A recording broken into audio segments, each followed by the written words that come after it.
非常非常高的一种愿心。那菩提心呢，我们要了解到，菩提心呢，它不仅仅是悲心，不仅仅是慈心，也不仅仅是对他人的责任心，而是我们为了要利益一切的众生呢，而发愿成佛。At our level, we have to develop the causes for bodhicitta. 那在我们目前的程度的基础之上呢，我们所要培养的是升起菩提心的因。We have to develop concern for others. We have to stretch from being, we are naturally selfish. I am. 我们要培养对他人的这种关切，我们要把我们的心呢延伸出去。那我们在我们目前状态呢，我们都是非常自私的。Each of us is the center of the universe. 我们每一个人呢都是宇宙的中心。That's how selfish we are. 所以表示呢，我们有多么的自私。Now we have to begin to say, oh, it's true, I am the center of the universe, but so is he, and so is she, and so each one feels the same way. 所以我们要了解到呢，我们在觉得我们自己是整个宇宙的中心的时候呢，我们也可以看到旁边的这个人也是，那个人也是，所有人都是有类似的这种行为。My translator this evening is an astrologer. Astronomer, sorry.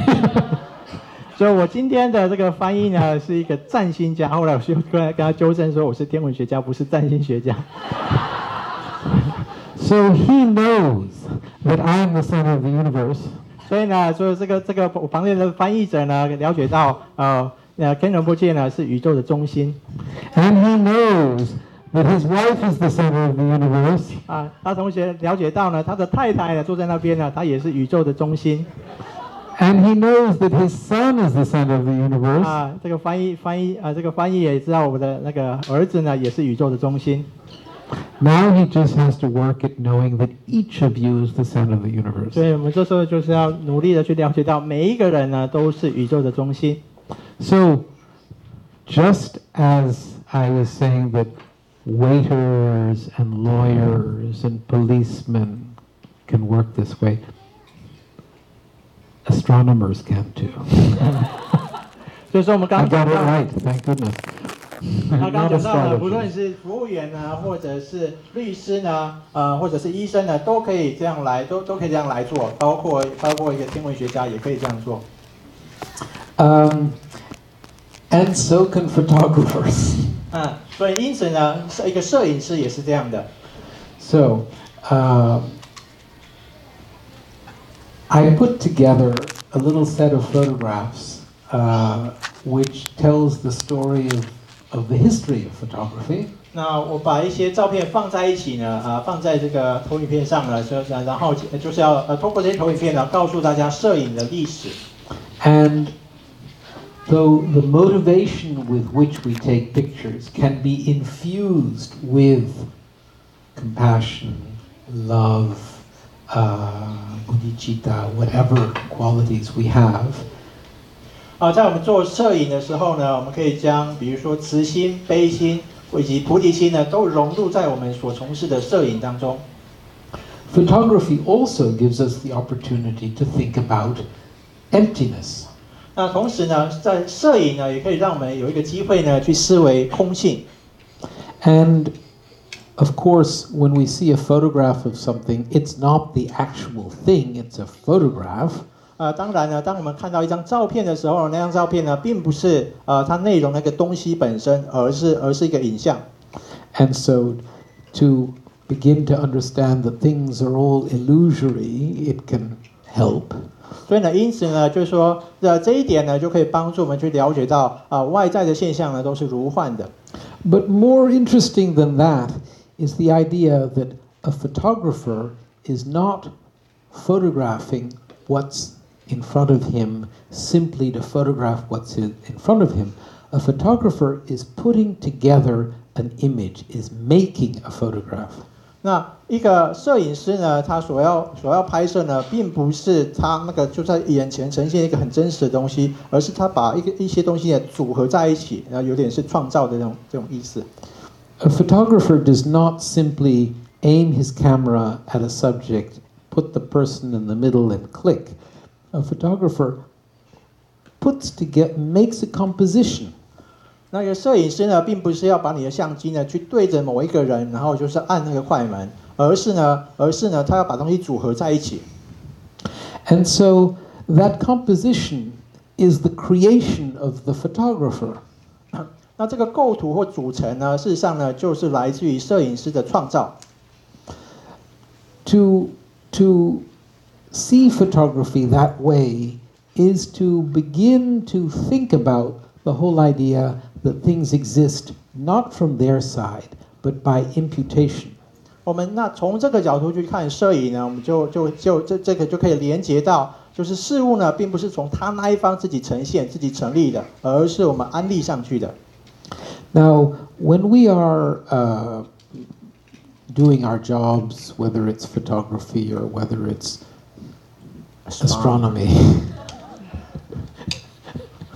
it's a little more difficult to maintain a compassionate attitude.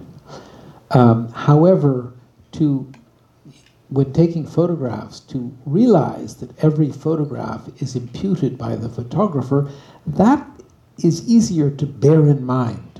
就是说，我们从事很多工作，包括这个研究天文学呢，就做这样工作，也许并不容易帮助我们去培养悲心。但是呢，做我们摄影的时候呢，就是透过我们刚才所说的，是比较容易呢，让我们就是把刚才所说的内容意识在我们的心里面。So, since beginningless times, or since the beginning of history, human beings have tried to record what exists. The caves of Lascaux, you know, in France, there are the cave drawings by the cave people. 就是从无始以来，或者我们可以说，自从人类有历史以来，人们呢就试图呢把东西记录下来。比如说在那个法国一个洞穴里，古代的洞穴里面，就古代人呢透过画图的方式，把当时的东西记录下来。At some point, about 500 years ago, it was discovered that if you had a black room, a dark room, and there was a little hole in it, you would find projected on the other wall from the hole whatever the hole was aiming at outside the room, and the projection would be upside down and backwards. 那自从500年前开始呢，就像这张照片所看到的，人们当时发现呢，如果你有一个暗室，就是说一个很暗的房间的时候呢，这时候这个房间旁边有一个洞，那这个时候呢，就是呈现在洞外面东西呢，当时人们就发现这个外面东西的影像呢，可以投影在这个暗室的背后，而且投影过来以后呢，它这个影像是上下颠倒的。Can this row of lights be put out, or is that difficult? If we put 前面的灯 this just boop boop boop. 最前面这一排灯是不是可以关掉呢？ I'm giving the technicians a challenge. Okay, well, I'll keep on going.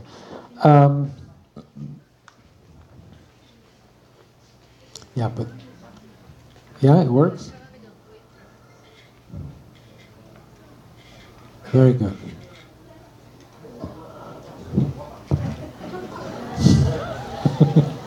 So, next one.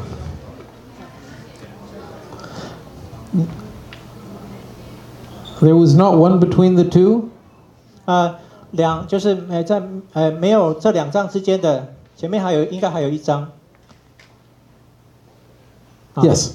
So that box was made a little more sophisticated in the late 18th century, early 19th century. They put a mirror here and a lens where the hole was, a mirror here, and up here the person would draw so that he would have a flat surface with whatever the lens was aiming at, and then with a pencil he would make a drawing.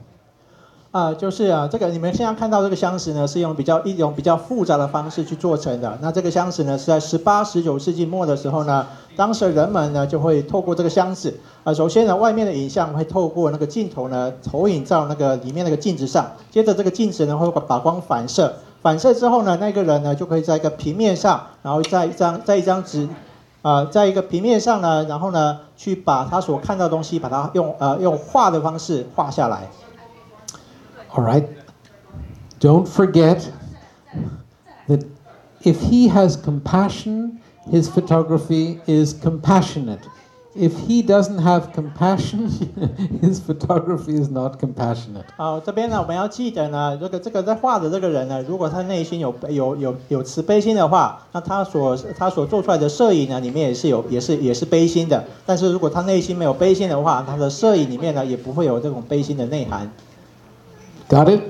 大家了解到吗 Mr. Lee? I'm talking about, no. His attitude determines the spiritual quality of what he's doing. 我这边要强调的是这个人的内心的这个态度呢，会决定了他所做出来的东西里面那种精神的内涵。灵性的内涵。So the task, actually, can you go back to the other one? So the difficult task, as I told you, he had to draw. Now, what they were trying to do was develop a substance that could absorb the light and not absorb the darkness, so that the image here could be preserved without the need for the hand to get involved. 这边其实很困难的一个部分呢，是要绘画这个部分。所以在当时呢，人们呢就试图呢用一个物质那涂在上面，这个物质呢可以吸收光线，但是呢它却不会吸收，就是那个暗室里面那个暗的部分，这个让那个影像呢可以呈现在上面。And in the early 19th century? No, 20th century. 1829, a Frenchman found a substance that's sort of like tar, bitumen, I think it's called, and it had the ability to absorb light and hold it and not absorb the dark areas. 那1729年的时候呢，当时有一个法国人呢，他发现一种特殊的物质，这个特殊的物质呢，就是我们沥青拿来涂柏油的那种沥青。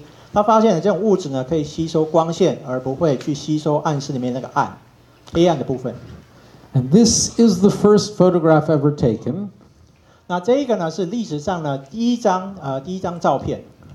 So, you photographers, when you photograph, your photograph is usually a 1/100th of a second or a 1/1000th of a second. 各位在做摄影的时候呢，我们在拍照的时候呢，往往都是在1/1000秒或1/1000秒这个那么短时间内所拍下的照片。This is an 8-hour photograph. 那这张照片呢，是一张曝光8小时的照片。So this is the first photograph, and then this man who invented photography called Niepce, he became partners with another man interested called Daguerre, and Niepce died, and Daguerre developed what was called the daguerreotype. 那这张照片呢是第一张照片，然后呢创造出照片的这个人呢叫做 Niepce， 然后 Niepce 呢后来呢他认识了另一个人叫做 Daguerre， 那在 Niepce 过世以后呢，就由 Daguerre 呢来继续这个工作。Back. No. Okay, no, one more. This is Daguerre. And so Daguerre invented Niepce died, and Daguerre developed Niepce's invention, and he developed something that was much more light sensitive and therefore could take faster photographs.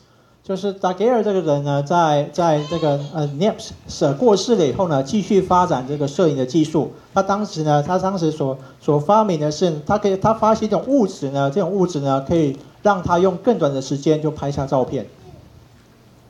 Now, to satisfy Mr. Lee, we have to remember that the spiritual quality of the photograph depends on the person's attitude when he's taking the picture. 好，这边呢，我们再次就是为了满足李学长的需求呢，我在这边再次强调，就是这个人所拍摄出来作品的这个精神内涵呢，是取决于那个人的内心的态度。So I gather Daguerre had a big ego. 那我相信呢，我所收集的是达盖尔这个摄影家呢，有非常大的强烈的自我。So big that he called his invention the daguerreotype. 就是说他的自我强到呢，他把他所发明的东西呢，叫做达盖尔型的这种摄影。Now, this technique was much faster than 8 hours, but it was still pretty slow.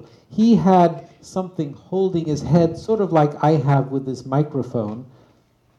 他所发明中这个东西呢，可以让这个拍照呢更快一些，但是呢，这个时间上还是非常久的。他那个时候呢，他的头上就戴一个东西，类似呢，我现在戴着这个麦克风。So that they would sit there like this, so that the photograph could be taken. 所以呢，他当时呢就摆这个刚才那个姿势，他们就就是以那个姿势这样摆着，然后呢让这个拍照呢可以继续。Okay, next. But these didn't move, so he could take his picture. 所以呢，这些现在照片里面东西呢并不会移动，所以呢，它可以比较容易的拍照。So this is an interesting photograph, also by Daguerre, and as you can see, the street is totally empty. 这个照片呢非常有趣，这个照片呢也是达盖尔所拍摄的。那这个时候你可以看到呢，这个街上呢空荡荡的，没有任何一个人。Because it was a long exposure, all the people who were in the street walking along in the horse-drawn carriages moved, and so you don't see them, but they were there. 所以呢，当他拍照的时候呢，由于这个曝光时间非常久的缘故，那这个时候呢，即使人上呢就是车水马龙，有很多人在行走，有很多马车在那边奔驰，那这个时候呢，它这些在流动的这些事物呢，都不会停留在这个照片上。But you do see this man here, and he's having his shoes shined. 但是呢，这个时候你可以看到刚才所指的街上有一个人，他那个时候呢正在试图的擦亮他的鞋子。And because of that, he wasn't moving. 所以就是因为他在擦鞋子，所以他没有在移动。Okay, next. Here's a close-up, but it's not a very good one. Okay, next.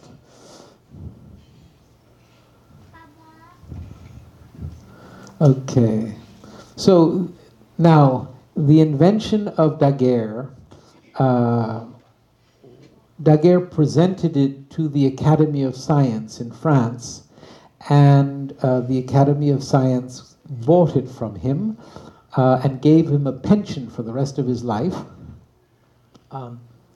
Pension Money. 退休金就是这达盖尔呢，就是把他的发明呢，就是说告诉了这个法国科学院。这个时候，法国科学院呢，就是花了一大笔钱呢，把他这一个发明呢买了下来。那接着呢，给他一笔退休金。When this new technology was presented at the Academy of Science, it was declared that from today, painting is dead. 所以当这个达盖尔呢首次在这个法国科学院的人们前面呢，就是呈现这个新的发明的时候呢，当时呢人们就说了，绘画已经死了。Actually, painting didn't die, but it definitely changed. 但是呢，这个绘画呢，事实上呢并没有死掉，但是呢，它确实改变了。This is Delacroix, the French painter. 那照片这个人呢是一个法国的画家叫杜拉夸。Photographed by Nadar, who was the great portrait photographer in Paris at the time, at the end of the 19th century. Nadar. 这个照片呢是由法国的一个摄影师呢叫做 Nadar 这个人啊，他是当时法国最著名的人物肖像的摄影师。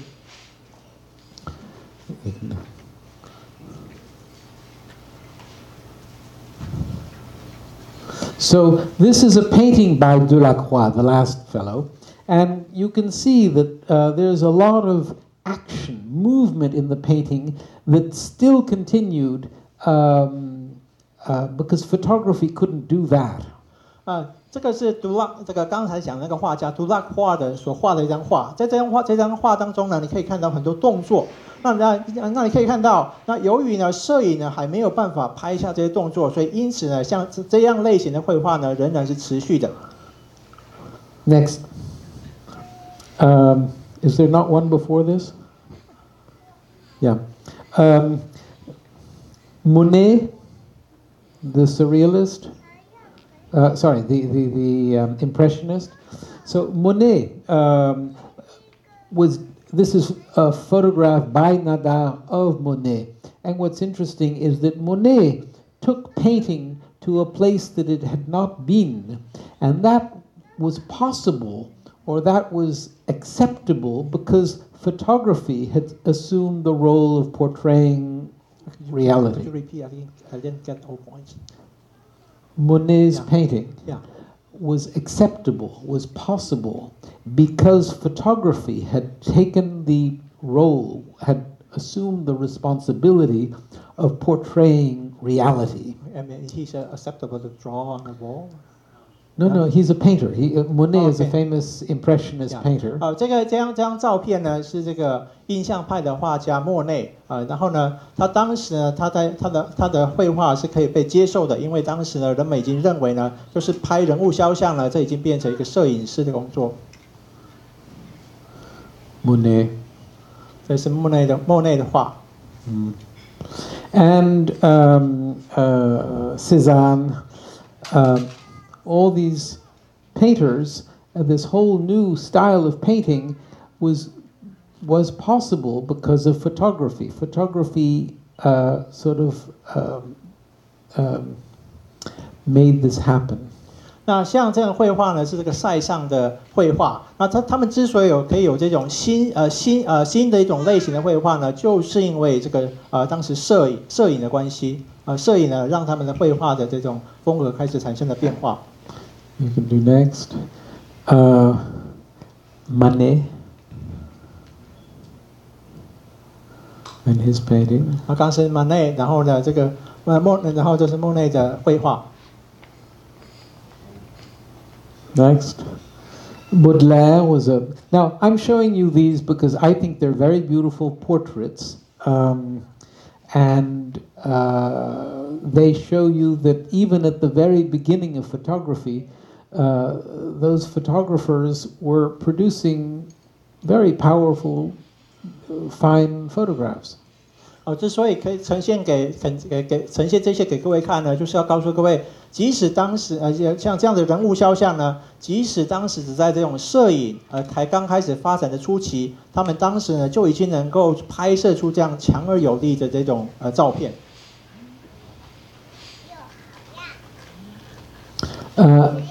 Alexandre Dumas, the writer. Alexandre Dumas. Yeah. 80 days around the world, is that right? 80. 环游世界。环游世界80天的作者Dumas. This was the photographer's wife. Now, what's interesting is that the photographer said, "I take better photographs of the people whom I'm close to."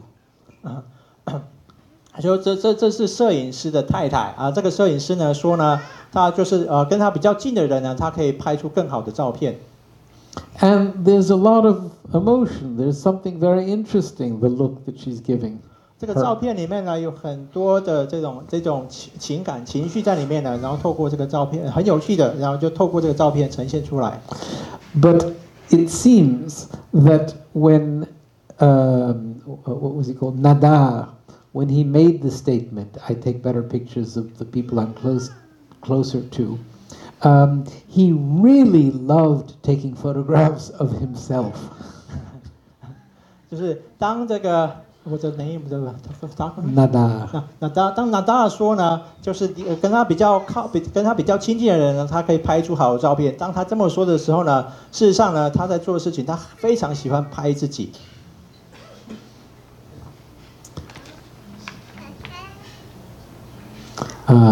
George Sand, she was the wife or lover of Chopin. 肖邦Mrs. Chopin. 肖邦的太太吗？情人啊，这个是肖邦的情人。Beautiful photograph. Hung how? 这是非常漂亮的照片。Okay. I think this is Rossini. 我相信这是 Rossini 这个人。Yeah. Okay. Now, so that's France. In England, they also invented the photography at pretty much the same time. 那刚才讲的是在法国所发生的事情，但是在同时呢，英国呢也发生了类似的事情，就是发明了摄影。So Daguerre sold his experiment to the Academy of Science. Henry Fox Talbot didn't tell anyone. He just took his pictures. 那刚才Daguerre呢，将他的这个实验呢卖给了法国科学院，但在同时呢，在英国这个摄影的发明者 Henry Fox Talbot 呢，并没有告诉任何人，他只是拍他自己的照片。So from the point of view of Mr. Lee's reminding us about maybe Henry Fox Talbot was a little more humble. 那这时候呢，我再次回应这个李学长的这个要求。我们这时候可以说呢，也许英国这个摄影发明者 Henry Talbot 他的自我是比较小，他是比较谦卑的一个人。So he was what's it called, like an aristocrat. Aristocrat, nobleman. Aristocrat is like a high level in society. The aristocrats, you have the king, and then you have the. You say he's a high level. Yeah. 就他可能是一个在英国比较在社会层次比较高的一个人士，上流社会的人士。So I think this was his house. 那我相信呢，这个是他的房子。And he had a lot of time because aristocrats don't have to do any work. 这个因为我相信呢，他有非常多的时间，因为在当时呢，这个上流社会的这些贵族呢，也许不需要做很多事情。And he invented some light-sensitive material that came from the juice from the potato. 他当时呢发明了一种感光的物质，这个感光物质呢是来自于马铃薯的那个汁。But whatever was light became dark he would put this juice on a piece of paper. So whatever was light became dark, whatever was dark became light. 当这个光线变暗或者就是说变亮的时候呢，他这时候呢会把这种感光物质呢涂在一张纸上。And so the original negative is something that Fox Talbot created. 所以最早的一种底片，就是摄影里面的负片呢，就是由这个 Henry Fox Talbot 所发明的。This is Henry Fox Talbot. 那这是 Henry Fox Talbot. He looks a little more humble than Daguerre. 他是否看起来比 Daguerre 更谦卑呢？ Okay, next. So these are the pictures that he took in his, like on his property. 这是在他的居住的地方呢所拍摄的一些照片。But he wasn't working in a studio the way Daguerre was. He had these cameras, and he would put them in different places and leave them there for like 2 or 3 hours to expose, and then he would go and pick them all up and develop the negatives.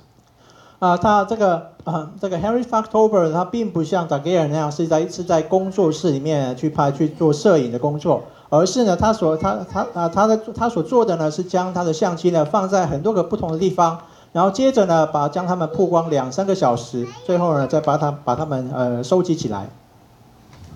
集起来 ，Sam 集起来。So this is the negative, and then you make the positive.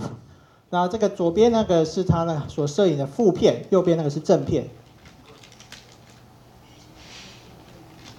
Okay, this is another of his pictures on his property. 这是他另外一张他的拥有的财产的一张照片。And I think they're quite magnificent, these early photographs. 所以我们可以从照片可以看到这个建筑呢非常的宏伟，其实它是一个很早的照片。Okay, now this is another French photographer called Le Gray, and he was using the camera to do simple seascapes. 这是另一张法国摄影师的照片，他只是很单纯的去拍摄海景。So one of the things that photographers did, you had different photographers would be sent around the world to photograph, like in Japan or here in Taiwan, I'm sure some came, in China, in India, and they would go around with their big cameras and photograph, and then bring the photographs back to Paris, and they would publish these very fancy big books that were like the original National Geographic. 当时摄影师呢所会做的事情呢，他们会被分派到世界各地，包括了印度、台湾或者是中国等等地方。然后接着呢会拍出用很大的相机呢去拍这些照片，然后最后这些照片呢都回到巴黎，接着呢他们会发表一个很炫的这个相簿。然后这个是最早的，就也许这个最类似这个国家地理杂志这种最早的一种记录。So photography was beginning to be like the new way of people seeing things that they would not normally be able to see. 那摄影呢，也让这个人们呢，可以就是说，用一种前所未有的方式呢，去看到他们平常没有办法看到的东西。This is again Le Gray. Go on. Now, keep on going. So the other thing that was being done in photography was that they were trying to do the same thing that painters used to do. The great masters would photograph someone dying, and the photographers felt that it was their job to do the same thing. And so they would have actors play the roles, and they would take separate photographs, this photograph, and then that photograph, and then that, and they would put them together. 那摄影师呢，也会试着去做以前画家所会做的事情。就比这个例子来说呢，他们会找一些演员，然后呢这边拍一下，那边拍一下，然后最后呢把他们组合起来。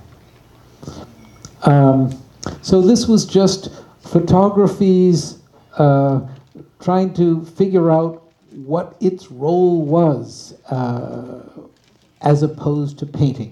那在这个时期呢，这个摄影呢，它在摄影这个东西呢，在思考是它就相对于绘画来说，它的角色到底是什么 ？Here is another.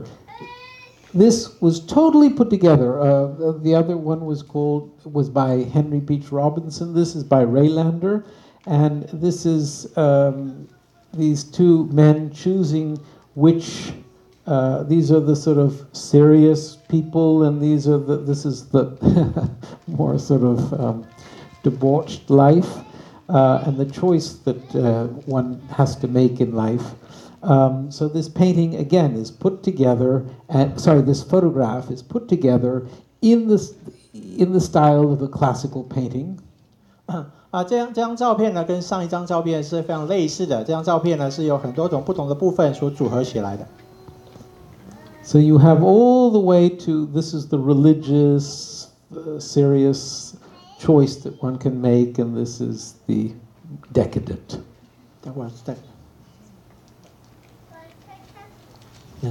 堕落的，就是这张照片的右边呢就是这边这幅画所呈现的是人生的选择，右边的是比较偏宗教的左边呢是那种比较堕落的人群。So maybe I can use this opportunity, Mr. Lee, to talk about the fact that we have this choice every moment of our lives. 那这边呢，我暂时可以回忆，就是李学长所说的，就像这张照片所呈现的，我们在每一天的每一个刻呢，都有类似像这样的抉择，就是你要。Okay. So the other thing that photographers began to do, and this was a new role, was to photograph like war. This was an American photographer by the name of Matthew Brady who photographed the Civil War in America, and he was showing people how horrible war is. 那另一个呢，这个摄影师所会做的事情呢，就像这幅照片所呈现的，这幅照片所拍的是美国南北战争的照片他们呢这是由一位美国的摄影师所拍的，他就是想要透过这个照片呢，告诉人们战争的可怕。He photographed these dead bodies in the Civil War. There were many deaths. 他当时呢，就这张照片呢是很多尸体的照片。当时在美国的南北战争呢，就有非常多人死去了。A general during the Civil War. 他是在南北战争的一位将军。No. So in America, there were photographers who began to photograph the West, and they would.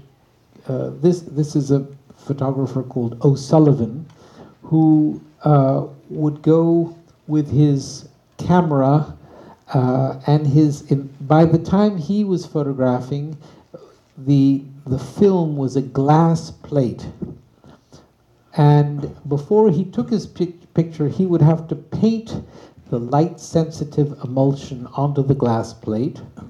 这张照片呢是由一个美国的摄影师叫 O'Sullivan 所拍摄的。当时的摄影师呢，他们就会开始去拍摄美国西部的这些景象。当时他要拍摄之前呢，他要拿一块很大的这个玻璃板，然后接着呢，在玻璃板上呢涂上一层感光的物质，才能够去拍这些照片。So I was telling you before about from Paris. These publishers would send photographers around the world to the Far East, to South America, to photograph and to make these beautiful big books that people would look at to see what far distant places looked like. 当时呢，我刚才讲到呢，法国巴黎一些出版商呢，就是有送这些摄影师到世界各地，包括南美在内的这世界各地呢，去拍一些照片，然后呢编辑成一个这种相本，让人们呢可以看到世界各地的这种景象。This photographer was not doing that. This photographer was on his own going to photograph the magnificence of the West. 但是呢 ，O'Sullivan 这个摄影师呢，并不是在做刚才所说的类似的事情，而他所做的事情呢，而是要透过他的相机呢，去拍摄出美国西部的壮丽。And the size of his photographs, to do that, he wanted to be very big. 这个摄影师呢，想要让他的这个照片呢，非常的大。In order to make a big photograph in those days, you had to have a big negative. The photograph could not be enlarged. It would be the size of the negative. 在他那个年代呢，你如果想要拍出很大的照片的话呢，你必须要一个很大的底片。为什么呢？因为在当时呢，你没有办法呢把一个照片呢把它放大。And so the next one you can do. So the challenge that he had was to transport these big pieces of glass. 所以呢，当时这个摄影师他最大的挑战呢，是要怎么样把这个很大这个感光用的玻璃板把它运送这个玻璃板。He had these big wooden boxes with his pieces of glass in them. 他当时呢就有一个很大的木箱子，然后可以装这些木箱子呢可以装这些玻璃板。And he would transport them up to his places where he took his pictures. 他当时呢就是必须要把玻璃板带着，然后把这些玻璃板呢带到他要拍照的地方。Like this. 就像这个地方。And he produced magnificent photographs. 所以我们可以看得出来，他拍出这样非常雄壮、非常壮丽这个景象。I think. 我至少我这么认为。Thank you. 谢谢。Okay. Now we go back to Paris. 现在呢，让我们回到巴黎。And we go to this man, and he was a very simple, humble man. 那我们现在看这张照片的摄影师呢，是一位非常单纯、非常谦卑的一个人。He had worked in a circus. 这个摄影师呢，以前本来是在马戏团工作的。And he loved the city of Paris. 这个摄影师呢，非常热爱巴黎。And for some reason, he decided that as the city of Paris was going from being an ancient city with little streets into a modern city, it was important to record the old Paris so that it would be so that people could see what it had been like. 这个摄影师呢，基于某种理由呢，他想要去把这个巴黎的这个景象拍下来。当时的巴黎呢，正在从一个古代就是比较旧时代的巴黎，就是街道都是小小弯曲的，转变成现在的城市。所以当时呢，就是他试图呢，将这个比较这个老旧的巴黎拍下来，以让人们看到当时巴黎到底长什么样子。But of course, we aren't able to know what someone else's motivation is or what is in their hearts. But this was definitely a humble man. 当然我们很难知道别人内心的想法和动机到底是什么。但是呢，这张照片的摄影师确实是一个非常谦卑的人。He wasn't trying to do portraits of the rich and famous of Paris. 他当时呢，并没有去拍摄那些巴黎市那些很有钱人的肖像。He was selling his photographs to the archives of the city of Paris. 就是他当时呢，就他所做的事情呢，是将他的这个照片呢卖给巴黎市这个档案资料室。And if you go to the archives of the city of Paris today and you ask to see what a certain place looked like at the beginning of the 20th century, they will show you a photograph by Adje. 你如果呢有机会到这个巴黎的这个档案资料室里面呢，问他说这个以前的巴黎到底长什么样子？那个时候呢，他们就会告诉就是拿这个叫做阿 J 这个摄影师这个照片给你看。He was never famous in his life. He just took his pictures and provided them to the city of Paris. 在他那个年代呢，从来没有变得有名过。他仅仅所做的是拍摄这些照片，然后将这些照片呢交给巴黎市。He was like a monk of photography. 他就像一个摄影界里面的出家人。Okay. So this is the kind of photograph he took. 这也是另一张这个阿 J 这个摄影师所照的照片。You can't. I'm afraid that the light is. But there is a big building here that you don't see very well. Can you see from where you're sitting? 这个你们可以看得到这个照片比较后面那个很大的建筑吗？ No. Well. Okay. We no. You see the. He was a fine craftsman. He was careful. His compositions are beautiful. You come down. 他是一个很细心的工匠。他是一个很细心的这个工匠。他的构图呢，非常的仔细。But as I say, he never considered himself to be an artist. 但是呢，我想强调，这个阿杰这个摄影师呢，从来没有认为他自己是一位艺术家。He was simply a craftsman doing his work. 他仅仅是一个工匠，就是老实的做他的工作的一个工匠。Okay. This is him again, and as I've told a few audiences, no, you can leave it full for leave it. Yeah. When I was a little 13-year-old boy and became really passionate about photography, I can remember going to the Museum of Modern Art in New York and seeing an exhibition of Aceh. 这是一张阿杰这个摄影师的另一张照片。那我还记得呢，当我还在13岁的时候，那个时候呢，我会到纽约的这个现代美术馆呢去参观。那个时候呢，我就看我在13岁的时候，那时候是正当我开始对摄影开始热衷的时候。那个时候呢，我就到纽约的现代美术馆去参观。那个时候呢，我就看到阿杰这个照片的这个展览。Aceh was very careful about proportions. 那阿杰这个摄影师呢，对于照片里面这个比例呢是非常重视的。And look back. Can you quickly go back to and then come? Boom, boom. One more. Yeah, you can see that there's this extraordinary attention to composition. This close and big as it goes back. These trees going, all of it is, he placed himself very carefully to create an image. He didn't have to. The people he sold his photographs to couldn't care less. I didn't understand.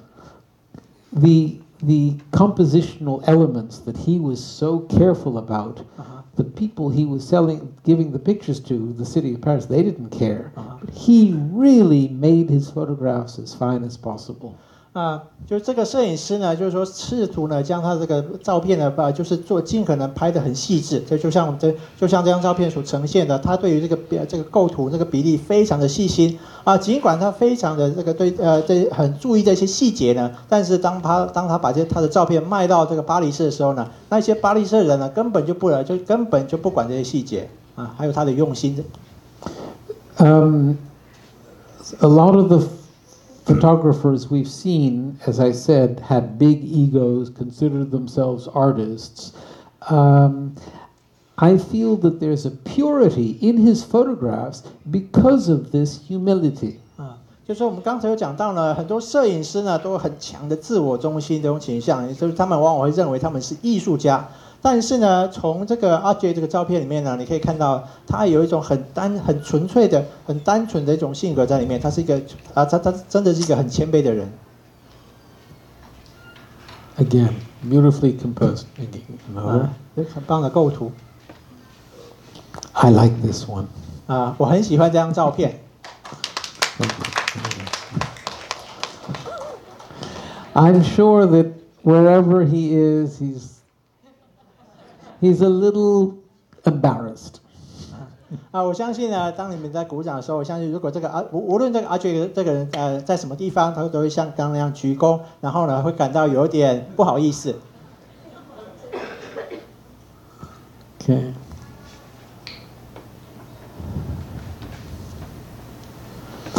So this is an example of the kind of thing that he did for himself. I don't think anyone was buying this, but it showed an interest in, let's say, modern composition that inspires me. As I've said a few times, whenever I see a tree in a lake, I try to do this. But it's very difficult to have all these things in my picture. He did it so well. 从这张照片呢，我们可以看得出阿觉他所会做的事情我不确定呢有没有人会去买这样的照片当时呢他所做这张照片所呈现的就是现代的构图。那这样的构图呢也启发了我。那每当我看到一根树呢站立在这个湖前面的时候呢，我就会试图去拍类似这样的照片。但是呢，我照片里面没有拍不出那种上面那些比较细的树枝。Okay. Now we go back to America. 那我们现在呢回到美国。I love that America is make war, but 我很喜欢美国被称为在中文被称为美国。So from that very simple, humble monk photographer, we go to a man by the name of Alfred Stieglitz. 我们现在呢就要从那个很谦卑的、很单纯的这个摄影和尚现在我们转移到这个美国的这个摄影师 Alfred Stieglitz。Stieglitz was the person who proclaimed that photography was art. 那 Stieglitz 这个摄影师呢，他就是宣称呢，这个摄影呢是一种艺术。And he created a gallery where he showed photographs the way one would have before shown paintings. 那他呢就创设了一个艺廊，在这个艺廊所展示的是这些摄影作品。他展示的方式呢，就像过去人们在展示绘画的时候是一样的。And along with photographs, he was the first person to introduce impressionist paintings in America. 那除了摄影以外呢，他就是在美国首次引进印象派绘画的这个人。He had the first exhibition of Cézanne. 他在美国呢，他是第一个展出这个塞尚的作品的人。And in America, people thought it was ridiculous. That's not art. That's just simple apples. Anyone can do that. 在美国呢，当人们看到塞尚的绘画的时候，会感到这是荒谬的，那根本就不是艺术，那只是一个很简单的苹果而已，每个人都会画。So, though he was a great ego, he was also interested in showing other people's work, other photographers and painters. 虽然呢，这个 Stieglitz 这个摄影师呢有非常强的这种自我中心，但是呢，他却很乐于去展示别人的作品，而展示其他摄影师或者是画家的作品。This is an American impressionist painter or modern painter called John Marin, and you look at this portrait, and then you can go to the next. 这是美国印象派画家，叫做 John Marin。This is Stieglitz's wife, Georgia O'Keeffe, famous American woman painter. Have you heard of Georgia O'Keeffe? No. 这是 Stieglitz 的太太，她是一个美国很有名的画家，叫Georgia O'Keeffe。And people accuse Stieglitz of hypnotizing his subjects to make these powerful photographs. 当时呢，人们就控诉 Stieglitz 这个摄影师呢，他就控诉他，当他在拍别人照片的时候，他首先把别人催眠了，唯有他催眠别人以后，才可以拍得出那么强而有力的照片。He said, "That's ridiculous." 然后呢，当 Stieglitz 听到以后呢，他就说这个是很荒唐的。He said, "I'm going to photograph clouds, and I'm going to show you that I can convey my philosophy of life through clouds, and you can't hypnotize clouds." 所以呢，那怎么做呢？我现在就拍云给你看，然后呢，我透过拍云呢，我可以去传递我的人生哲学。然后你们都知道，我们不可能去催眠云的。Next, yeah, next, next, next, next, So that series of photographs of clouds is very important in the history of photography. They are called the equivalence series. 刚才那一个系列关于云那些系列的照片呢，在这个摄影史上是非常重要的啊。这一系列的这种照片呢，有一个专有名词叫做 equivalence， 它中文翻成等同物。No, better make it smaller. Just now this composition again was very influenced. He was influenced by painting from Japan and from China, and he brought those elements of composition into his photographs. 那这是另一张 Sigley 这个照片，从这个构图里面呢，他这张照片的构图它是受到日本还有中国的艺术家的影响，他把这个中国跟日本的艺术的元素呢融入到他的摄影当中。This was again his wife. 再次这个是这个摄影师的太太。And I'll show you. This is her painting. Go ahead. Do you know? You don't know this style of painting? 各位知道这种类型的绘画吗？这是刚那个摄影师夫人的绘画。So these are his wife took painted these, and so as I say, although he was adamant about promoting photography, he was also promoting new painting, modern painting. Stieglitz. This is Stieglitz's wife's painting. 就是说，当这个 Sigley 这个摄影师在推广摄影的时候呢，他同时也在推广这种新的绘画方式。Okay.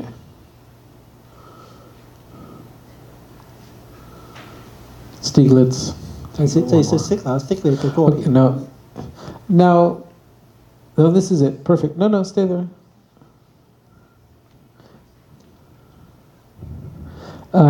So, in the West, in America, there's a photographer by the name of Ansel Adams. Have anyone heard of Ansel Adams? 就是有一位美国的摄影师叫 Ansel Adams， 在座有各位听说过这号人物吗？没有。So Ansel Adams is very, very famous, and Ansel Adams comes from that tradition that started with O'Sullivan. Ansel Adams, I saw Ansel Adams, and Ansel Adams he again felt that photography was art, and he would create these big photographs, and he would determine the quality of white, black, and all the levels of gray between white and black. He would control all this to make these magnificent prints. 那这个 Ansel Adams 是一位非常有名的摄影师，那我也曾经见过他。那这位摄影师呢，就是他也曾经就是宣称过，就摄影就是一种艺术。然后呢，在前面这个摄影作品里面呢，你可以看到有黑跟白的部分。然后呢，他会去控制每一个细节，特别是控制每一个这个颜色的渐层。And he was really concerned with preserving the West. 他非常重视就是保留美国的西部。And so, as much as he was trying to create these magnificent photographs, he was also trying to bring an awareness of the beauty of our West to the American government to preserve these places as national parks.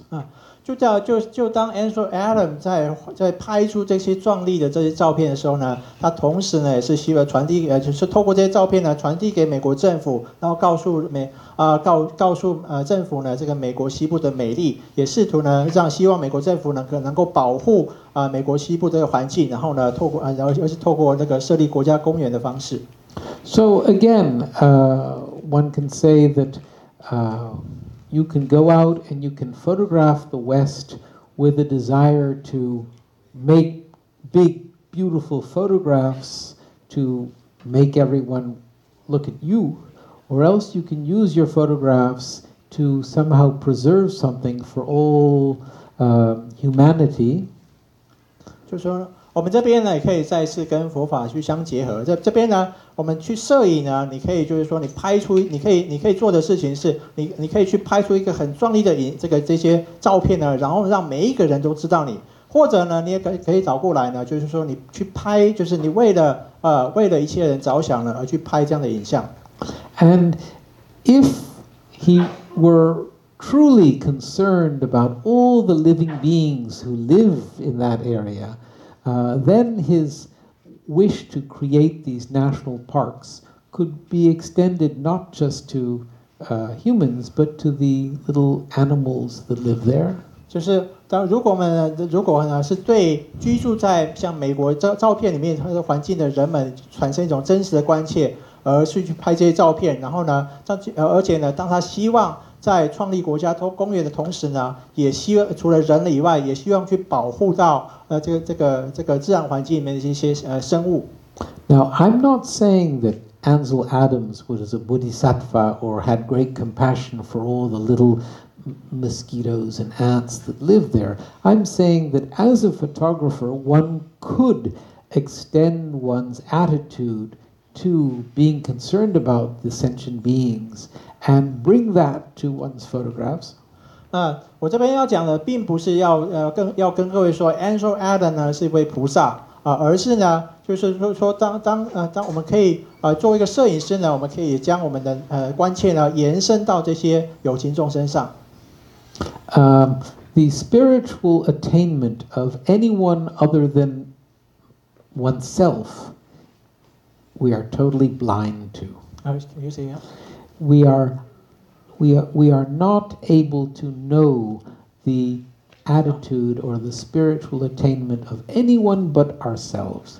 就是说对于任何人来说呢，我们是没有除了我们自己以外，我们是没有办法直接了知别人到底修行到底达到了什么样的成就。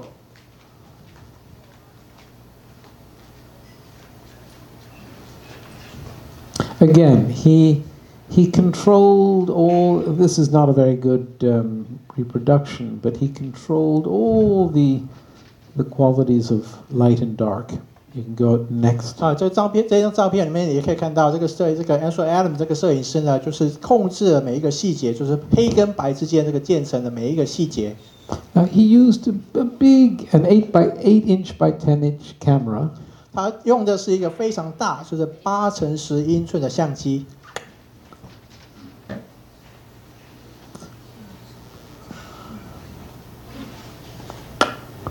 And there he is. 这个就是这个 Ansel Adams 这个摄影师。And he was big. I think he was 6'4". 这个我相信呢，他非常的高，他的身高可能有190公分。So one evening he was driving along in his car, and he watched the sun just about to set, with the light coming over a graveyard, and he jumped on his roof and he opened his camera and he put his sheet of film in and he took the following picture. 他有一天傍晚的时候，就当太阳快要下山的时候，他看到一个一个景象。他当时呢就马上拎着相机呢跑上车去拍出现在所看到这张照片。Okay, next. Again. Is that the same one? I think it is. Okay. All right. Another photographer who brought another sensitivity to picture taking was he was called Edward Weston, and he was a much simpler, poorer, more humble person. What's the name of the photographer again? Weston. 这是另一个这个美国摄影师 Weston 的照片，然后他是一个比较贫穷比较更简单而且更谦卑的一个人。They knew each other. 然后 Ansel Adams 跟这个 Weston 他们彼此相识。But for example, this photograph, these are peppers. 这张照片呢是青椒的照片。And he photographed them using a funnel. Funnel? 漏斗他是用一个漏斗呢来拍这个照片。You see the funnel? And with just the light coming through the window, 那就是将这个光线呢，就从这个窗户照射进来。you can do the next.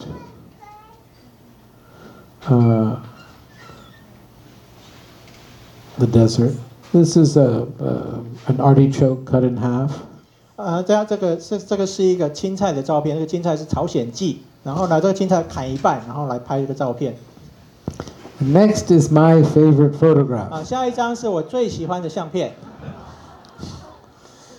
Because I feel that he is conveying his whole, I don't know, philosophy, his whole attitude to life through this photograph of a toilet. 我相信呢，这个摄影师呢，就是想透过这个马桶的照片呢，去传递他人生的哲学。Now, he wasn't there with his iPhone. What?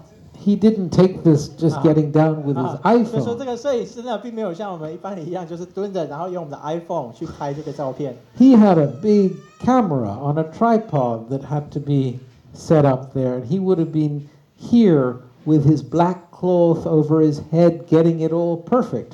然后呢，这个摄影师用的是一个在三脚架上面架一个很大的相机，接着会把一个黑色的布盖在头后面，然后呢一直调整，然后让他可以去拍出这样的照片。So maybe as you can all take as a little bit of homework, trying to convey your philosophy of life through a photograph of a toilet. 现在可以给各位一些这个回家作业，就是你们也许都可以透过类似像我们的手机呢，去拍马桶，然后透过你的拍摄呢，去传递你的人生哲学。No, I meant that seriously. 我是认真的。I photograph sinks. 浴缸吗？还是那个怎么洗碗槽？就是说我会拍洗碗槽。I've taken photographs of sinks and over many years. 我曾经花了很多年去拍摄洗碗槽。My friends tease me. 我的朋友嘲笑我。I'm not interested in big modern sinks. I'm interested in the ones that are a little bit maybe cracked. Cracked. Yeah. 就是我朋友嘲笑我，是因为我好像对现代的事物没有兴趣，而是对一些比较破碎、比较破裂的东西有兴趣。Maybe I'm getting old, so I'm a little cracked. 也许呢，这是因为我变老了，所以有点破碎了。Yeah. He was a great portrait photographer. You can do the next.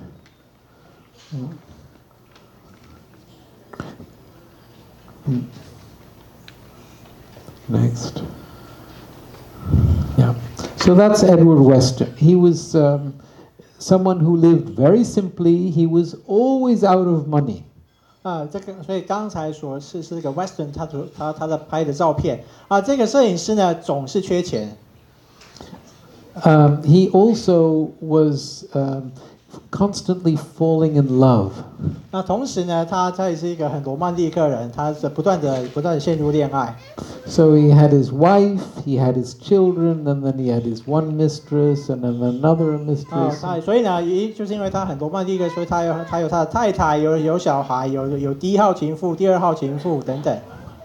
So he had to support them all, so he had difficulty with money.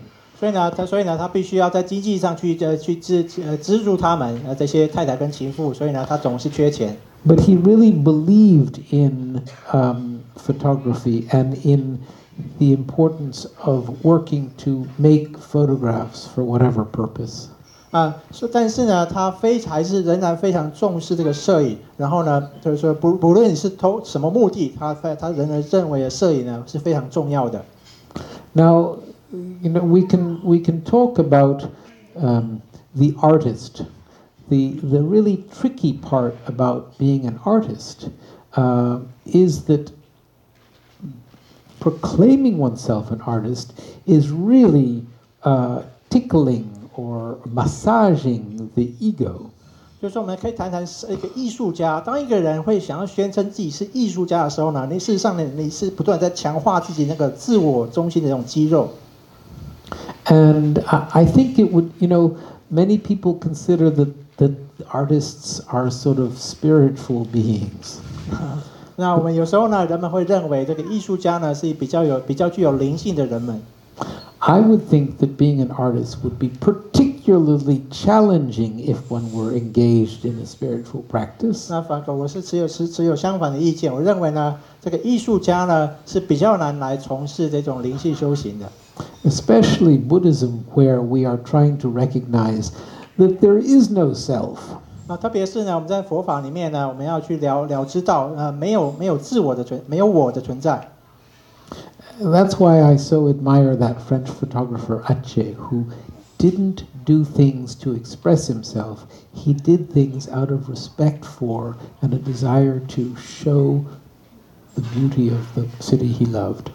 所以呢，这就是为什么我非常敬仰刚才那个法国摄影师阿杰的原因，就是这个摄影师呢，并不是透过这个摄影呢来去表现他的自我，而是呢，他只是要拍摄他所热爱的一个城市。Western again. Okay, next. 这是摄影师 Western 的作品。Now, this is a photographer, an American photographer, who really, he was a Chan Buddhist practitioner. 那这是一个美国摄影师的作品，他是一个学习禅宗的一个摄影师。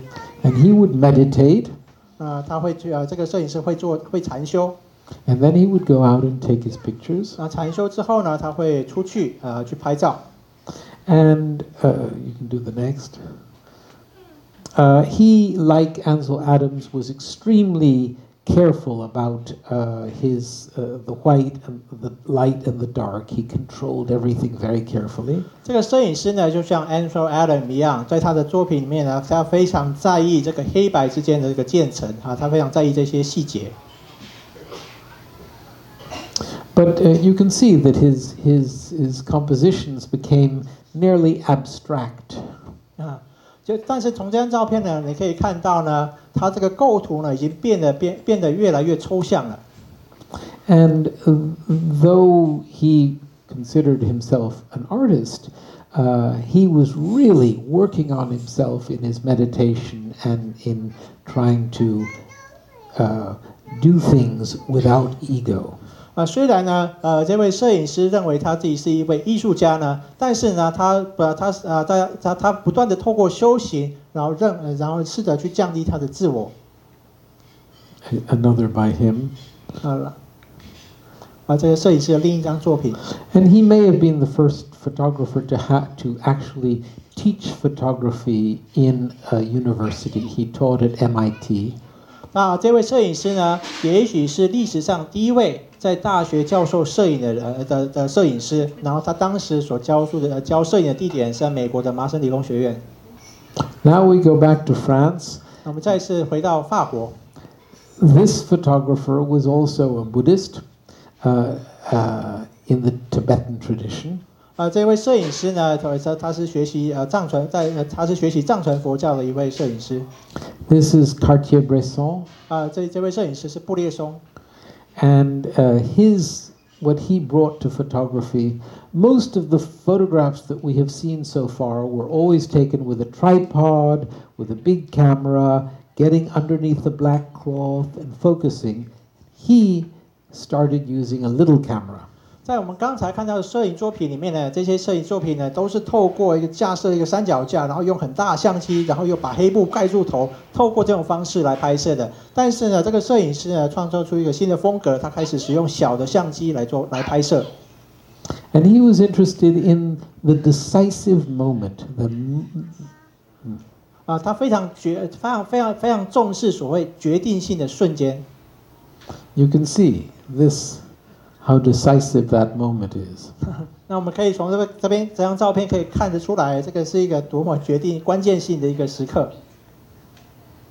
Okay, next. So, if a lot of photographers whose work we've seen considered themselves to be artists in the old painterly sense, he was a poet. 刚才我们谈到很多摄影师呢，都认为他们是一位属于艺术家但是呢，但是这个拍这个照片的摄影师呢，我们却说他是一个诗人。We can go on. And he took pictures just for himself. 他仅仅是就是为了他自己来拍照。And Ansel Adams never took him very seriously, never thought that he was a very serious photographer. Ansel Adams never thought Bresson was a very... 就是 Ansel Adams 这个摄影师呢，从来没有很认真的看待布列松这位法国摄影师。That's pretty serious. That's pretty great. He Hung Hao. 就是布列松呢是非常认真的在看待这张照片。Now, he took a lot of great photographs, and people have said for a photographer to take 5 great photographs in their life is really extraordinary. And Cartier-Bresson took many, many, many. Cartier-Bresson did not travel through life the way normal people do. Cartier-Bresson sort of danced through life, taking his pictures. 这个布列松呢，也是在摄影界呢，有人会说呢，如果一个摄影师呢，一生当中可以拍出5幅非常好的作品，那就是非常了不起的。但是布列松这位摄影师呢，却拍出非常非常多幅极佳的作品。然后他的人生的路径呢，并没有跟一般人一样，他并是一种比较不寻常，他有点像是用一种跳舞式的方式在拍照。I leave this in just because he was standing outside the door. He went to see these 2 people. He didn't know them. And they opened the door and he took this picture. 就是布列松呢，有一次呢，就是站在一户人家的门口，他并不认识这户人家。然后呢，当这户人家把门打开的时候呢，他就马上把他们马上拍了下来。So to me, this is such an extraordinary composition. I don't know that you see it so well here, but all these different things that he caught, it's just, again, Hung Hao, bravo. 对我来说呢，这张照片的构图是非常非常好的。从这个照片里面这些栏杆呢，你可以看得出呢，我觉得这个构图是非常是很好的。So he spent his life photographing, and he's maybe the most famous photographer in the world, Cartier-Bresson. 他这个布列松这个摄影师呢，花了一生来摄影也许呢，他是这个世界上最有名的摄影师。When I was 13, when I began my love for photography, my parents gave me his book. 当我年纪在13岁，就是开始热衷摄影的那个时候呢，我的父母亲呢给我这个布列松的这个摄影集。Big book that I still have. 那这个是一个非常大的一本书，那我仍然拥有这本书。And he was a very important inspiration for me. 那这位这个布列松这个摄影师呢，就是带给我很大的启发跟灵感。And his wife was a photographer too. 那布列松的太太呢，也是一位摄影师。And she came to Rateux. 就是这个布列松太太呢，曾经到这个印度的惹对市去参访。And we became close friends. 那后来呢，我们就变成了很亲近的朋友。And when I went to Paris next, she invited me home for tea with her husband. 那后来呢，就是当我到巴黎的时候呢，这个布列松的太太呢就邀请我到他们家去喝茶，然后就跟这个布列松一起喝茶。And for me, this was a very big moment. 对我来说呢，这是一个非常大、非常重要一个时刻。He was already in his late 80s, I think. 这个那时候呢，布列松已经在就是80好几，快90了。And I arrived with my monk's bag, and in it I had my camera. 就当我到巴黎到他们家的时候呢，我就拎着我这个出家人的这个袋子，然后里面有着我的相机。And I arrived there, and he had me sit next to him, and his wife sat on the floor in front of the two of us. 就是当我到他家的时候呢，他们把我安排座椅，让我坐在布列松旁边，然后呢，他的太太坐在地上，就是面着我们坐在地上。And tea was served. 然后呢，这时候就是他供给我们茶喝。And on the little table between us was this stack of photographs in these plastic envelopes to protect them.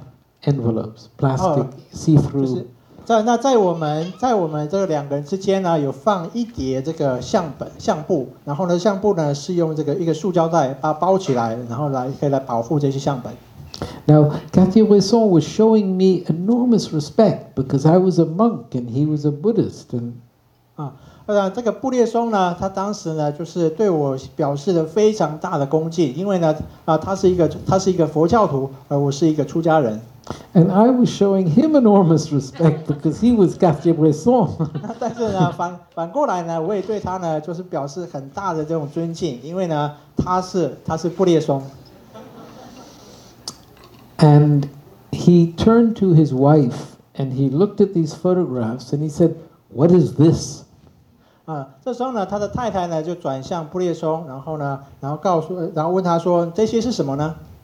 And she said, "Oh, those are photographs that you have to sign." 那一些呢是你要你签名的照片。And he looked at me and he made this face of ridiculous. 所以他那时候呢，布列松就看着我，然后呢表出一副那个这很荒唐。And I wanted to talk to him about photography, of course, but this was his answer. This meant nothing. 就是我那个时候呢，很想跟他谈论这个摄影，但是呢，他表情却告诉我说，这些是无意义，那一叠东西是无意义的。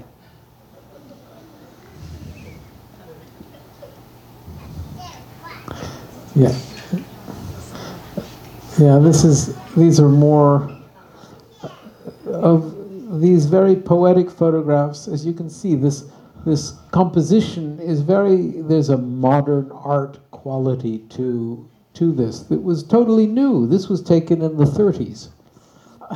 这张是一张就构图很特别的照片，它这张照片里面包含一些现代艺术的一些特质。This was taken in India. This is like I don't know a French Impressionist painting. Impression. 这是一张法国印象派的一个画作。很像印象派的一张照片。Renoir. 雷诺瓦。This is Kashmir. 这是在克什米尔的画作。This is southern Spain. This is 西班牙南边。So again, taken in the 30s, a totally delicate poem. 这是在30年代所拍摄的照片，然后你可以看到这个是非常细致的，就像诗一样。With no pretension. I mean, there's a simple delicacy about this composition that for the photographer to recognize and take, especially back then, showed there's an expression of the character of the photographer. 就是这张照片呢，你可以看得出来，它非常的细致，完全没有任何做作或造作在里面。从这幅照片里面呢，你就可以看得出来，这个摄影师他的这个人格特质。Okay, so Cartier-Bresson was also a bit of a socialist, and he felt he had a responsibility to society. Though he is recognized as being an artist, he felt that photography could take on a social role. 那个布列松呢，他是一位社会主义者，他认为呢，他应该对这个社会呢有责任，所以呢，他认为呢，摄影呢，可以扮演在社会上呢可以扮演一个角色。And he had these two friends, Robert Capa and Jim Seymour, and together they formed the first photographic cooperative, the first photographic agency. 这个布列松呢，他有2个朋友，一个叫 Capa， 另一个叫 What's the name of the other one？ Seymour。Capa 跟 Seymour 这2个人，他们当时呢就一起呢组成了在世界上呢第一个摄影通讯社或摄影合作社。Capa, they were both important war photographers. 那他们照片中的2位呢，同时都是非常重要的战地的摄影记者。Capa took the famous photographs of D-Day, the landing of the American troops in Normandy in World War II. 这卡帕呢，他曾经最有名的一个作品呢，就是诺曼底大登陆这个作品，那个摄影。And he would say, if your pictures aren't good enough, you're not close enough. You're not close. Close enough. You're not. 就是说，他这个卡帕曾经说过呢，如果呢你的照片不够好的话呢，这表示你靠得不够近。They were all real believers in changing the world by means of their photographs. They felt they had a social obligation to contribute to changing the world through their photographs. 这些摄影师呢，都觉得呢，他们对这个社会是有责任的，他们都希望透过他们的摄影呢，来去改变这个世界。Both of them were killed in wars. 这2位摄影师呢，都是在战争里面被杀害的。Capa died in the Vietnam War, and Seymour died in the Middle East. 那这个卡帕呢，是在那个越战的时候死去的。然后呢，这个右边这位摄影师呢，是在中东的战争里面死去的。And I show them just because this is again the motivation with which you engage in a job determines the quality of what you do. 那这边呢，我想再次强调的是，就是说我们内心的动机或态度呢，就是可以决定你所做的事情的特质。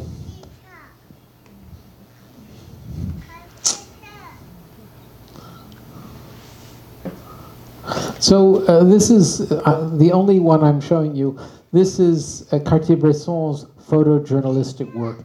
This is in Shanghai when the banks collapsed sometime during the revolution, and Cartier-Bresson took this picture. 这个是另一张这个布列松的这个摄影作品。这个摄影作品呢是发生在上海。这张作品所在拍摄的是在那个中国文化大革命的时候，一家银行倒了，当时的景象。People are trying to get their money out of the bank. They're getting in line to get the money. 所以当时人们在做的事情是很急着想要把他们的钱从银行提出来。Okay. So, this is a Hungarian photographer. He was simply a poet. No pretension of being a photojournalist. Just a poet. 这是一个匈牙利的摄影师的作品，在这作品里面，他完全要呈现只是像一首诗一样，完全没有任何做作在造作里面。他也不认为自己是一位这种新闻摄影师。Thank you.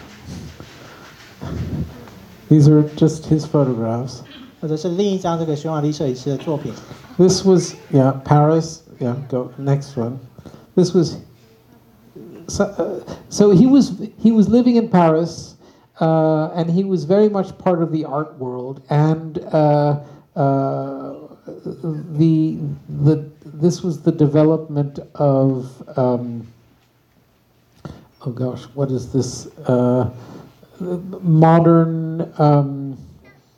There's a word for this kind of art. I can't remember it. Anyway, as you can see, he's trying to create like the art of the time.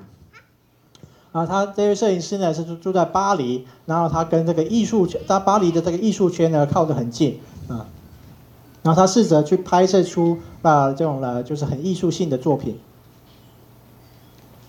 Oh, you can see he's being an artist. He's very simple, but there is an artistry about what he's doing. 就是你从这照片你可以看到，就是这样照片非常的简单，但是你可以看到它非常的非常具有艺术的特质。Surrealist. He brought surrealism to his the surrealist movement in art. 超现实主义就是他就是把这个超现实主义带入他的摄影作品里面。Here again. So this is in Paris, and then he moved to New York. Next. 这在巴黎，后来呢，他搬到了纽约。From his window. 从纽约从他的窗户看出去的景象。I used to see him. This is Washington Square Park at the end of Fifth Avenue in New York on 8th Street, and I lived on Fifth Avenue and 10th Street. 这张照片呢是在这个那个纽约的一个华盛顿广场公园，然后这是在第五大道，然后第8街口，然后我是住在第5大道第10街口，所以我以前会看到他。And we went to the same lab. I would go have my films processed and my pictures developed at a lab where he went. 我们2个人呢会一起去同一个实验室，就是在那个实验室里面，我们去洗我们的照片。He's a little man, very humble. 他是一个就是个子不高的一个人，非常的谦卑。But he took his pictures seriously. 但是呢，他非常严肃的拍照。And his very poetic pictures of New York, the New Yorkers were not very interested in, and that made him a little angry. 他的摄影作品呢非常具有诗意，但是呢，纽约客呢却对这样的具有诗意的作品呢不太感兴趣，所以呢，这因此呢让他非常的不高兴。And this was he at the end of his time in New York. He used a Polaroid camera, and he would simply photograph this funny bottle on his windowsill. What's a Polaroid? Polaroid was a camera where you get your picture right away. 拍立得，就是在他在纽约居住的这个比较尾声的期间呢，他就会用这种类似拍立得这种相机呢去拍类似像这样很有趣很古怪这种瓶子的这种照片。Okay, now we go to Czechoslovakia. 现在呢，让我们到这个斯洛伐克去。This photographer, again, now one of the things that we're sort of peeking into is the personality of these photographers. 那我们再一次呢，我们可以透过这些摄影作品呢，去窥视到这些摄影师他的内心世界。This photographer was a gypsy. He had no home. 这位摄影师呢是一位吉普赛人，他没有家。He was free, not as a monk, but he was totally immersed in the world around him without any feeling of home.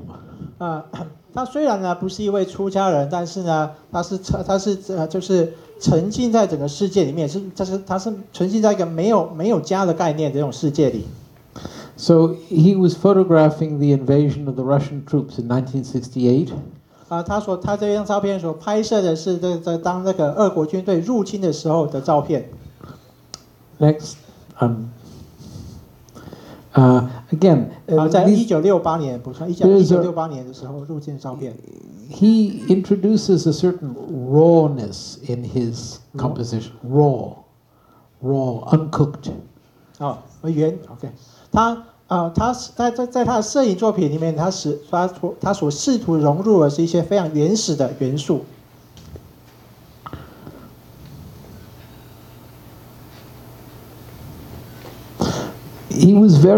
He's a gypsy, and he photographed gypsies.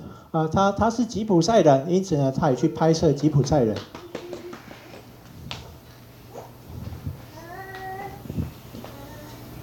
Gypsies at the beach. 这是在海滩上玩的吉普赛人。His dog, or a dog in Paris. 这是在巴黎的一只狗。Then you have a Swiss photographer who came to America, and he in the same tradition of raw. 就是接着有一位就是到美国一个就是瑞士摄影师，然后呢，他也具有一样的特质，就是原始这种特质。So the last one was called Joseph Kudelka. This one is called Robert Frank, and he photographed America. He came from Europe. He photographed America, and he showed Americans a raw quality of America. 这位从瑞士到美国这个摄影师呢，他是试图去拍摄美国，他想要把美国这种原始这种纯粹的元素把拍摄出来。As you can see, this style of photography revolutionized photographs. This was a whole new modern way of taking pictures. 这位摄影师呢，他的风格呢，彻底的，就是说，在对当时的摄影呢，造成一个革命，它是完全一种新的风格。Then you have color. 接着呢，你有这个色彩的元素。Up to now, you've not seen any color. 那到目前为止呢，我们还没有看到颜色的出现。Color existed, but no one was really able to make their pictures better with color. 就是颜色是存在的，但是没有人能够就是说在他们这个照片里面呢有色彩。So here is a photographer who was he's still alive. He's probably not a very nice man. 就是有一位摄影师呢，他仍然活着，但是他可能不是一个很好的人。He may like Trump. 这个摄影师呢，可能像川普。He's from the South. 他是从美国南方来的。He's probably very racist and what's it called? Prejudiced. 他可能具有这种种族的偏见。But he's extraordinarily honest. 但是呢，他的人呢，非常的诚实。And I don't really know how to. I don't think we can judge. I don't know how to determine how to make sense of all I know about him. 那我不确定我要怎么评断，或者我评断这个人，或者说呢，我不知道要怎么样把我对这个人所知道一切呢，把它合理化。But he did show his world very honestly. 但是这位摄影师呢，确实呢，用一种很诚实的方式呢，去表达他的世界。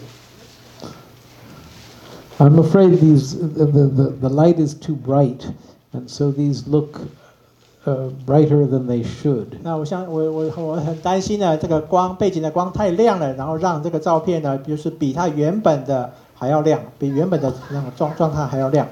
He's just showing the roof of his room. 这张照片呢，它仅仅要呈现的是他房间的这个天花板。He's not trying to make pretty. He's just trying to show you the way it is. 他并不是要照出很漂亮的照片，而是只是要把实际的情况照出来。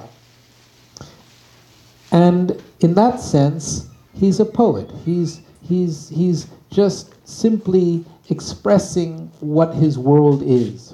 从这个角度来说呢，我们可以说他是一个诗人，他仅仅是想要把他周遭的世界呈现出来。Now, this series of photographs was shown at the Museum of Modern Art, and at the time, people were horrified. They were saying, "What are you showing these at the Museum of Modern Art? Or why is the museum showing?" Today, he is regarded as one step in the development of art. What step? One step. 就是就是说这个之前呢，就是说在这个纽约的这个现代美术馆里面呢，曾经就是展出过这一系列照片。当时人们就吓到了，当时人们就问这个现代美术馆为什么要展现这些照片呢？那在现代呢，人们就会说呢，他在这个艺术上呢就跨了一步。This is my teacher. 这是我的老师。And he was also very much like a monk. 那他也非常，他的性格也非常像一个出家人。But he was a studio photographer. 但是呢，他是一个在工作室在这个工作室工作的摄影师。These are the hands of Miles Davis, the trumpet player. 这是一个这个 Miles Davis， 就是吹喇叭的这个人的这个手，这个照片。Jazz, yes. Go on. He was a fashion photographer, but 他是一个时尚的摄影师。And then he also photographed cigarettes. 他同时也喜欢照香烟。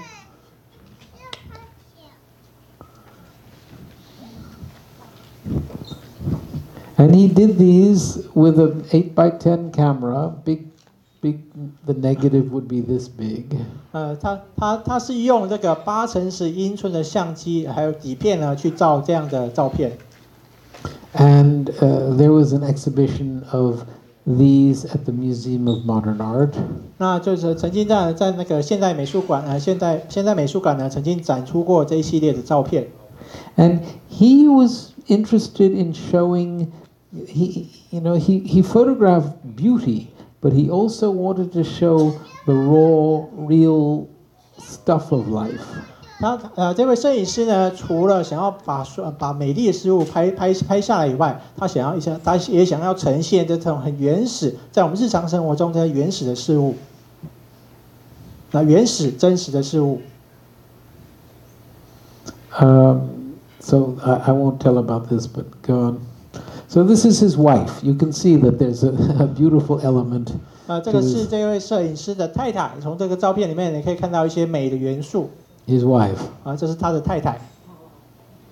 His wife. 也是他的太太。And he also, you've skipped one. He also photographed flowers. Every year he would photograph a certain kind of flower. One year roses, 1 year tulips, 1 year orchids. 这位摄影师呢也会试着去拍摄花朵，每一年都会试着去拍摄花朵比如说某一年呢拍摄玫瑰花，另一年呢拍摄这个 orchid 郁金香。And he was so this is taken with a big camera like this, like Ansel Adams on the roof of his car. 那这个呢，就是用这个很大的这种相机来拍。这个相机就像呢刚才所看的 Ansel Adams 那个非常大的相机所拍摄的。I was there when these were taken. 那我当这个摄影师在拍这个照片的时候呢，我人也在现场。And he took them very carefully. We were 3 assistants who were helping in this process. 他在拍这些照片的时候非常的小心。当时呢，我们有3个助理来协助他拍摄这些照片。There was no noise, no talking. 就是在拍摄的时候呢，完全没有任何噪音，也不能讲话。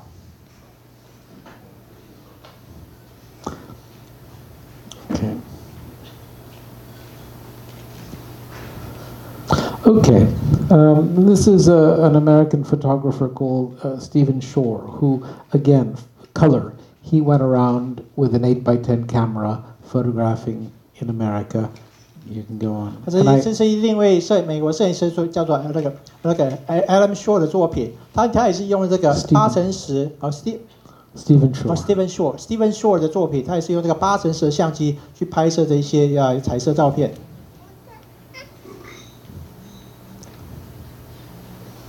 Okay, and next is another photographer, and I show this man had a sense of humor. This man had a sense of life. 就是这个摄影师呢是具有幽默感，而且对于生命呢是有感受的一位摄影师。And he photographed just everywhere. He was in the street. He was the first real street photographer. 他会在就是到处都拍摄，他真的是一位街道的摄影师。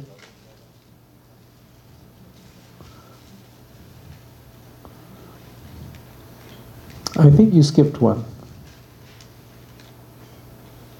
Oh, no, maybe even before this?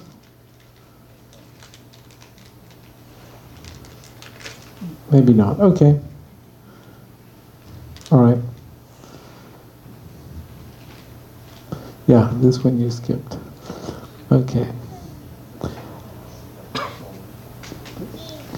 That's it. Okay.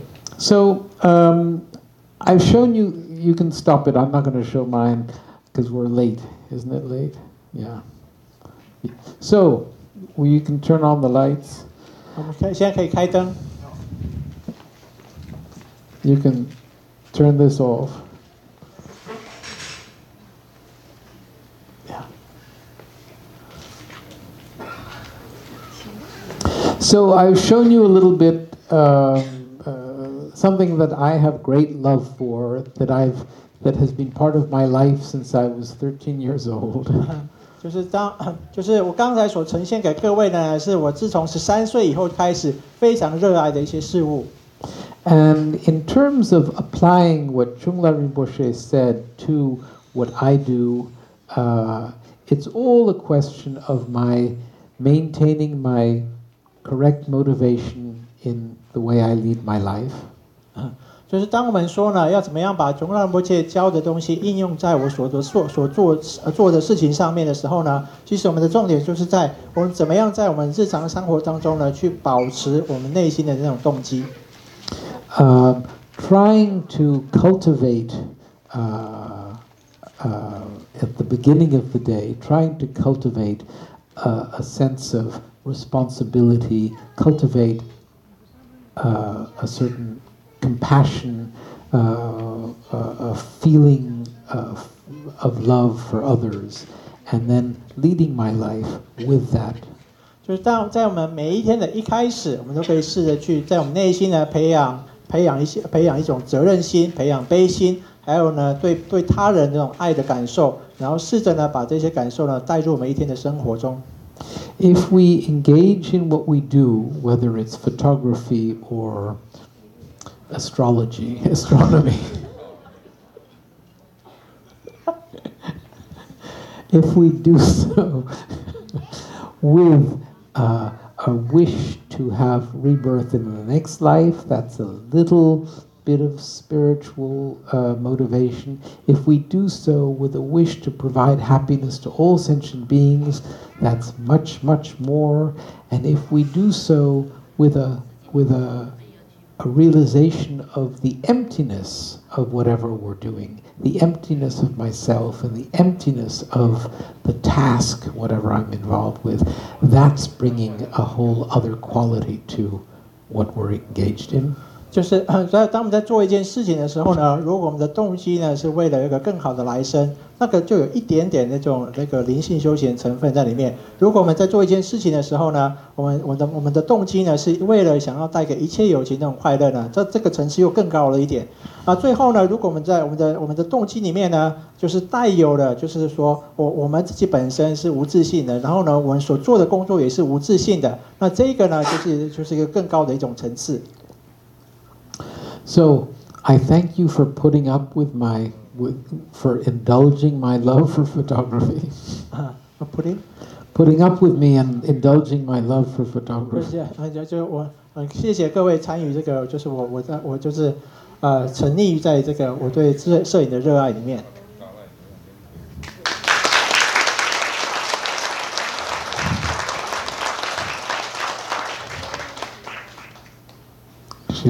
Someone want to ask? Can someone ask questions? Yeah, I don't know how late you want to be, but yes, of course, please. 我在电视上看过他的作品，今晚上有看到，感觉到很可怕。电视上看到在电视上看过。然后今天很多人聊在时间上就问一个问题，是说看幕是如何从摄影的世界走入修行的世界。然后在这两者之间，在摄影上、心态上有什么不一样？So the question is, how do you walk from the world of photography to the world of religion or Buddhism, and what's your difference what's the difference of your mental attitude when you were in these two kinds of worlds? I think it's important that your mental attitude remain the same whatever you're doing. 这边重要的是，无论你做什么事呢，你内心那种态度呢，都是要一致的。都是要维持一样的。I hope that I don't.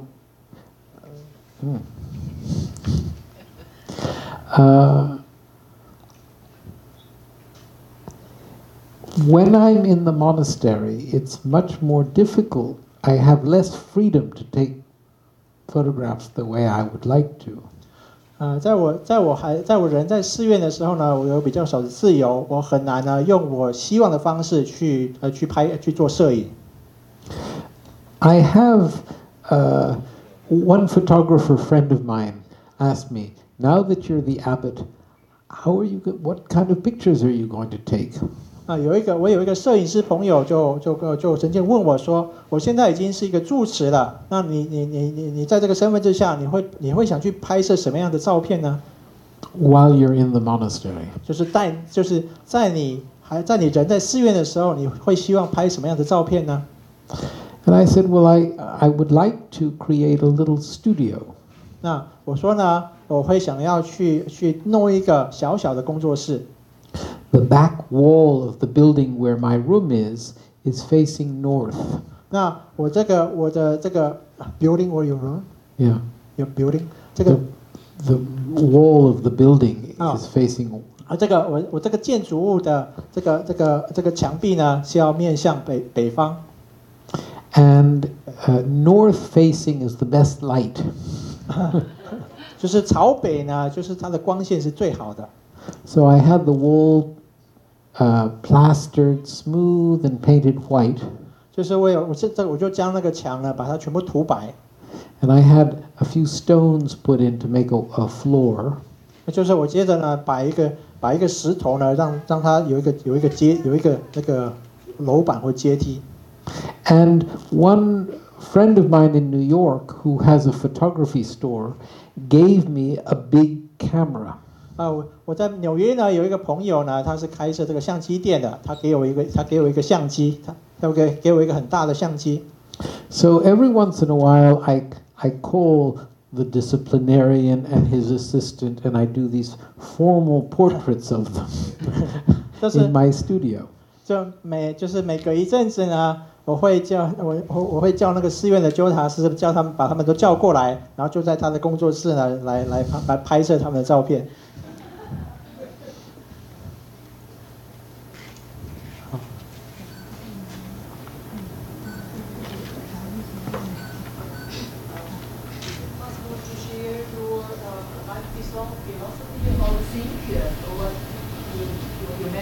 可不可以用中文跟大家讲一下你的问题？您提到说是那个溪水草，是不是？就是生命的哲学对。来说，可不可以跟我们稍微分享一下？Can you share your philosophy of life through your? Say you mentioned you can take a picture of zinc and then that convey your philosophy of life. Can you share your philosophy of life through picture of zinc? I believe you can. But yours, yeah, your philosophy of life through picture and zinc. I'm trying. 我试着。I think that there's a website where my pictures are, and you can look for the sinks there. 就是我有一个网页呢，里面放着我的照片，然后你可以试着去看我那个溪水草的照片。I'm trying. I believe in it. Yes. 我试着这么做。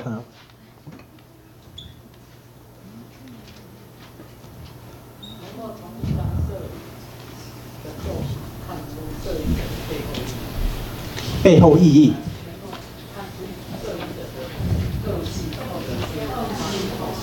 Can you see the photographer's motivation or personal character through his work, through his pictures? I don't think so. 我不认为，我不这么认为。Maybe a little bit, but we can make mistakes. 也许是可能的，但是我们可能会弄错。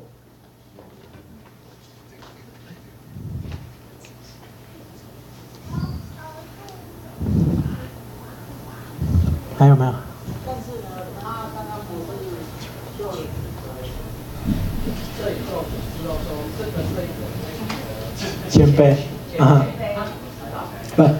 But now the question is that you show some pictures and claim that the photographers were humble. But how do you know that if you cannot really see the personal character through the pictures? Oh, because I know their life story. I've read about them. 哦，这是因为呢，我知道他们的生命的故事，就是我读过他们的传记。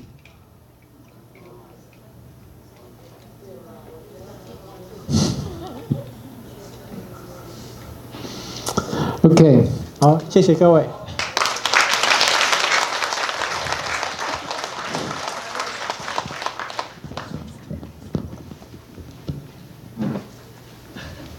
好，我们非常的感谢 Ken 仁波切今天晚上这样子的跟我们分享，因为我是觉得就是说，把这个只是摄影本来是一个艺术的东西，然后 Ken 仁波切把这个摄影家背后他们的这个生命的方向传达出来，然后也给我们每一个人都得到一个启发，就是说，我们每一个人都可以在各行各业当中修行，然后各行各业当中也都会有修行人。甚至会有菩萨在这里面去做对众生的这个度化，好，那这个这个能够这样的传达是要非常有深厚的这个生命的内涵，才有办法做今天晚上这种表达。那我代表着大家，特别的谢谢Ken仁波切这趟来到高雄。然后呢，跟大家的这个分享，然后也期待的，就是我也代表大家，就是期待的，就是说期望Ken仁波切呢，下次呢，然后还再来，然后呢，再跟我们分享各式各样的这个很特别的故事，还有Ken仁波切他自己的这个修行的这个经验。那我是做，我们没有别的东西可以。供养给Ken仁波切，只能够跟仁波切讲说，请你再来，那这是我们最大的这个期望，这样子。啊，要翻译吗？In brief, we request to come here again to share with your life and. 大家想要了解对摄影有更多的了解吗？有 ，OK。好，那我们就一起起立，起立，我们谢谢Ken仁波切。我想我们就离开摄影，我们就回到佛法的这个立场，因为他是个住持，所以我们就三问讯，然后来谢谢他。Ken仁波切，好，一问讯，再问讯，好，三问讯，好，谢谢。